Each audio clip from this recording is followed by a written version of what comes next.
Que nada, quiero expresar mi profunda solidaridad y mi sentido pésame con Liliana Durán, con William Garzón, por la pérdida de sus seres queridos. La dolarización es una gran causa nacional, símbolo de confianza y respaldo ciudadano, que genera consensos suprapartidistas y que ha constituido en un baluarte de estabilidad pese a los flagelos y avatares económicos, ayudando a mejorar ostensiblemente la calidad de vida de los ecuatorianos, principalmente de los más pobres. Es un pacto social no escrito que todos tenemos el deber de proteger. Hoy, en este segundo debate, conocemos y resolvemos sobre las reformas al Código Orgánico Monetario y Financiero, denominadas para efectos comunicacionales de defensa de la dolarización.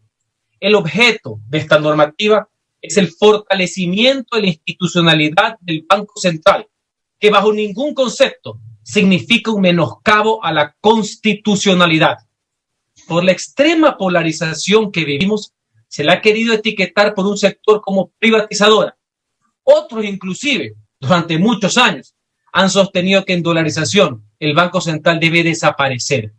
Nada más alejado de la realidad en ambos casos. El Banco Central, colegas legisladores, no es un banco comercial, pues es un banco de reserva que no puede ni debe financiar ni otorgar créditos a la banca privada ni financiar al gobierno, precisamente porque las reservas son el oxígeno de un país. En el momento en que estas se van, se puede generar caos, especulación e incertidumbre entre los ciudadanos.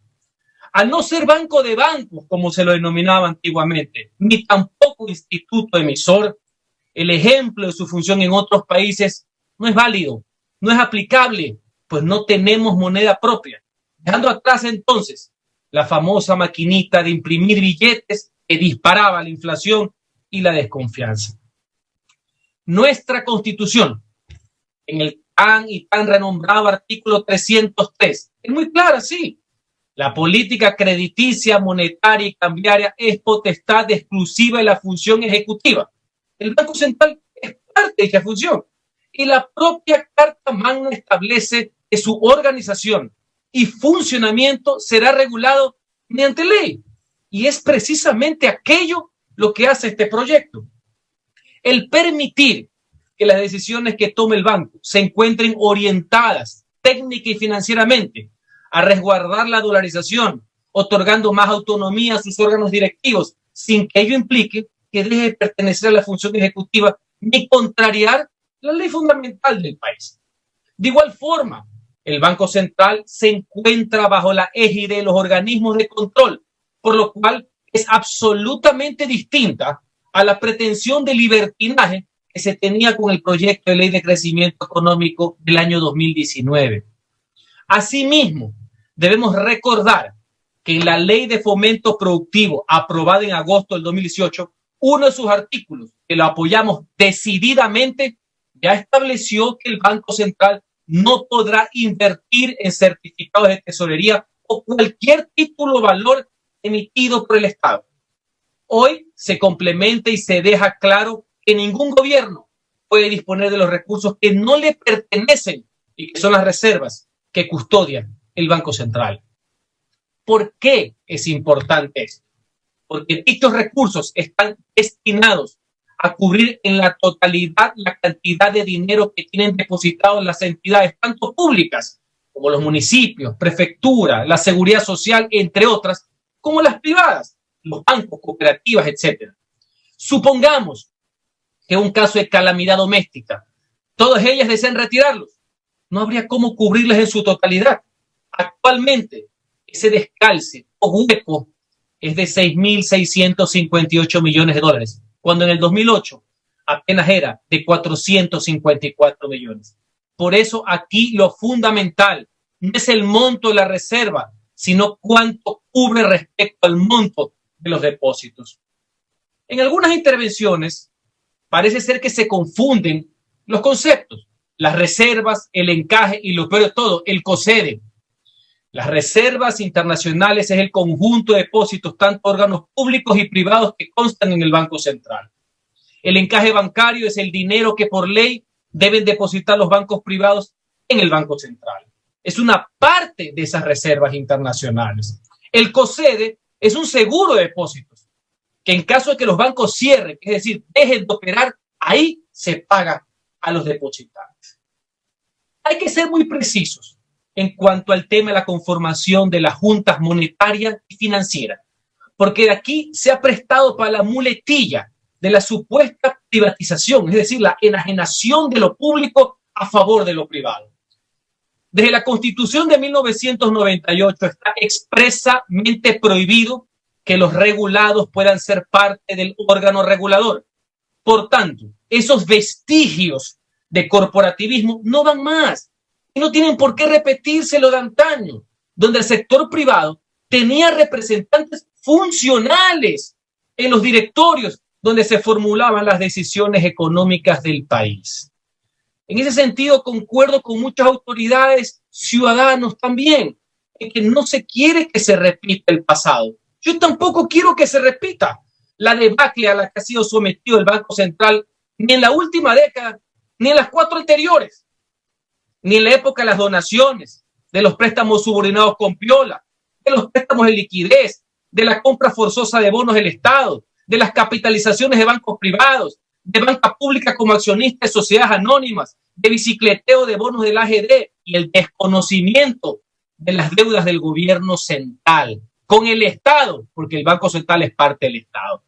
De esos que criticaron el manoseo del Banco Central y se hicieron conocidos como analistas para terminar haciendo lo mismo cuando estuvieron en el poder. Por eso mismo, la forma de nominación propuesta es correcta, tanto para la Junta Monetaria como para la Financiera. A sus 3 integrantes los nomina el presidente, que es elegido por el pueblo, y lo designa la Asamblea, también elegida por el pueblo. El órgano legislativo es una función del Estado, representa el interés público y no podemos confundir la institucionalidad con sus integrantes en el caso que hubieran personas o asambleístas que no están a la altura de las circunstancias como hemos conocido. Algunos que se han ido, que tenían prácticas de mercaderes y otros de mercachifles. Eso jamás significará que la Asamblea Nacional, el Parlamento, el Congreso de la República sea un ente privado, por Dios.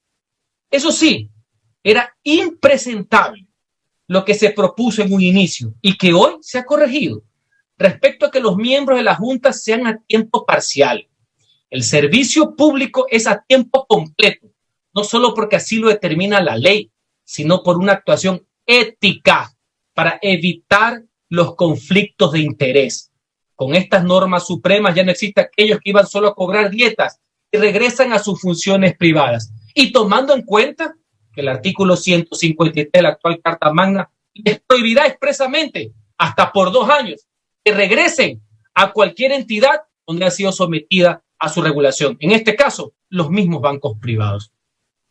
Se tiene asimismo la facultad de remoción, que vendría a ser intrínseco control político por las causales que se encuentran en la ley, con el voto de las 2/3 partes de los miembros del Parlamento. Con respecto a los requisitos para ser miembro de las juntas, se ha aclarado lo obvio, que la experiencia para pertenecer a las mismas puede ser tanto en el ámbito público, privado, que en la cátedra universitaria, lo cual es positivo. No podemos discriminar esta experiencia, no es que los designa, ni el público ni el privado, ya sabemos, nomina al presidente, designa a la asamblea, no es directo. Esto es un asunto de antecedentes y ahí tendrán los próximos asambleístas la responsabilidad de tener el criterio de escoger a los mejores y analizar justamente cuáles son sus antecedentes.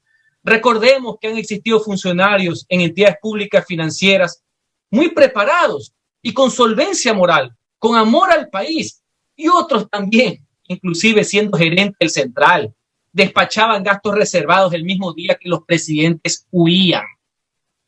Hay en la banca privada también, hubo gente que ha sido artífices de quiebras, de fraudes, pero muchísimos más son los que han coadyuvado a tener entidades fuertes, sólidas y cuya honorabilidad nadie pone en duda, y ese es el fiel reflejo de actualmente el sistema financiero. Pero en todo caso, esta es la experiencia que va a servir de antecedente para tomar una decisión.